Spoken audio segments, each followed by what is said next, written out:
soit E un espace normé, on note par sa norme, quel que soit A appartenant à E, montrant que, quel que soit A appartenant à E et R strictement positif, la boule de centre A et de rayon R qu'on a définie par l'ensemble des Y éléments de E tel que la norme de Y moins A est inférieure strictement à R est une partie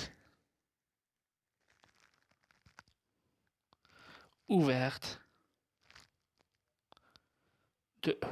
En effet, pour montrer que c'est une partie ouverte, on doit montrer que quel que soit Y appartenant à la boule de centre A et de rayon R, Y est le centre d'une boule ouverte, juste une appellation, de rayon R strictement positif. Alors soit Y appartenant à la boule de centre A et de rayon R. Puisqu'il est dans la boule de centre A et de rayon R, c'est que la norme de Y moins A est inférieure strictement à R. On a le 0, on a la norme de Y moins A et on a le R. Donc il existe une distance entre la norme de Y moins A et R. Alors cette distance, je vais la diviser en deux. Et cette distance sur 2, je vais l'appeler epsilon. Alors j'en suis sûr que la norme de Y moins A est en fait inférieure strictement à R moins epsilon. Parce qu'on peut retrancher de R un epsilon, la distance sur 2, et on reste toujours supérieur strictement à Y moins A. Alors, pour ce epsilon, montrons que la boule de centre Y et de rayon epsilon, c'est le R qu'on cherche. Epsilon est inclus dans la boule de centre A et de rayon R. Et pour cela, on va utiliser les propriétés de la norme. Surtout la propriété de l'inégalité triangulaire, la propriété numéro 3. Donc, montrons que la boule de centre Y et de rayon epsilon est inclus dans la boule de centre A et de rayon R. Alors, soit Z appartenant à la boule de centre Y et de rayon epsilon. Ce qui implique que la norme de A moins Z, on a la norme de A moins Z qu'on veut montrer, puisqu'on veut montrer que Z il appartient à la boule de A. On doit montrer qu'il est inférieur strictement à R. Alors, A moins Z, on sait qu'il est égal à A moins Y plus Y moins Z. Et d'après l'inégalité triangulaire, c'est inférieur ou égal à A moins Y plus la norme de Y moins Z. On a cherché un epsilon tel que A moins Y est inférieur à R moins epsilon.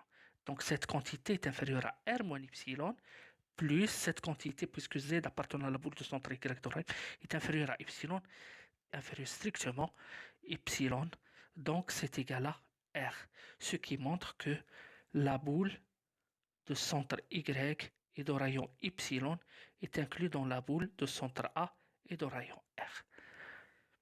Et comme ça, on vient de montrer que dans un espace normé, quel que soit A, élément de E, quel que soit R strictement positif, la boule qu'on a appelée avant la boule ouverte, c'est effectivement une partie ouverte de R, d'où l'appellation d'ouvert. Alors, pour finir, je vais donner juste une définition. Alors, on appelle la boule fermée de centre A et de rayon R, et on écrit la fermée, ou bien on la note B bar de AR, c'est la même chose. La boule fermée, c'est l'ensemble des Y éléments de E, tels que cette fois la norme de Y moins A est inférieure ou égale à R. On a une inégalité large. Alors on l'appelle la boule fermée de centre A et de rayon R. Pourquoi on l'appelle la boule fermée? Parce qu'on va montrer que c'est une partie fermée de E. Donc, montrons que, quel que soit A appartenant à E, quel que soit R strictement positif, BF de AR qu'on vient de définir est une partie fermée de E. On doit montrer quoi? On doit montrer que le complémentaire de la boule fermée de centre A et de rayon R, dont E est un ouvert de E. Alors soit Y appartenant au complémentaire de la boule fermée de centre A et de rayon R dans E. C'est-à-dire que Y n'appartenant pas à AR. Et c'est quoi la boule fermée? C'est inférieur ou égal à R. Donc il n'est pas inférieur ou égal à R. Donc il est supérieur strictement à R. Ce qui implique que la norme de A moins Y est supérieure strictement à R. Alors, puisque la boule, puisque la norme valait à 0, voilà le R, et voilà la norme de A moins Y, qui est un réel strictement supérieur à 0. Pour y est égal à la norme de A moins Y, on fait entrer le R moins R et supérieur strictement à 0. Alors montrons que la boule de centre Y et de rayon Y est inclus dans le complémentaire de la boule fermée de centre A et de rayon R dans E. C'est-à-dire on doit montrer que quel que soit Z appartenant à la boule de centre Y et ce Y qu'on vient de choisir, Y n'est pas dans la boule fermée de centre A et de rayon. C'est-à-dire que la norme de Z moins A est supérieure strictement à R. Voilà, c'est ce qu'on doit montrer. Alors pour cela, toujours par l'inégalité triangulaire, on a la norme de A moins Z plus la norme de Z moins Y est supérieure ou égale à la norme de A moins Y. C'est juste l'inégalité triangulaire, mais on l'a écrit dans l'autre sens. La norme de A moins Y, parce que A moins Y, c'est égal à A moins Z plus Z moins Y. Ce qui implique que la norme de A moins Y est inférieure ou égale à la norme de A moins Z plus la norme de Z moins Y. C'est ce que je viens d'écrire dans l'autre sens. Très bien. Donc, la norme de A moins Z, celle-là, Z moins Y. Il reste, donc la norme de A moins Z est supérieure ou égale à R plus Y moins la norme de Z moins Y. Voilà.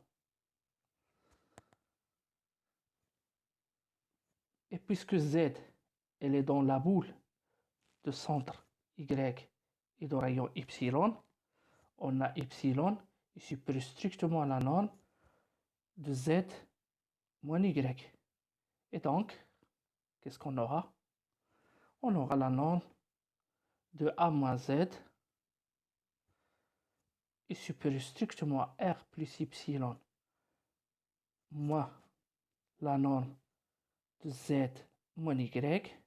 Et c'est quoi ça? C'est R. C'est Y. Donc, est supérieur strictement à R plus Y moins Y. qui est égal à R, ce qui implique que Z n'appartenant pas à la boule de centre A ferme. À la boule de centre A fermée et de rayon R. Autrement, ce qui implique que Z est bien un élément du complémentaire de F, la boule de centre A et de rayon R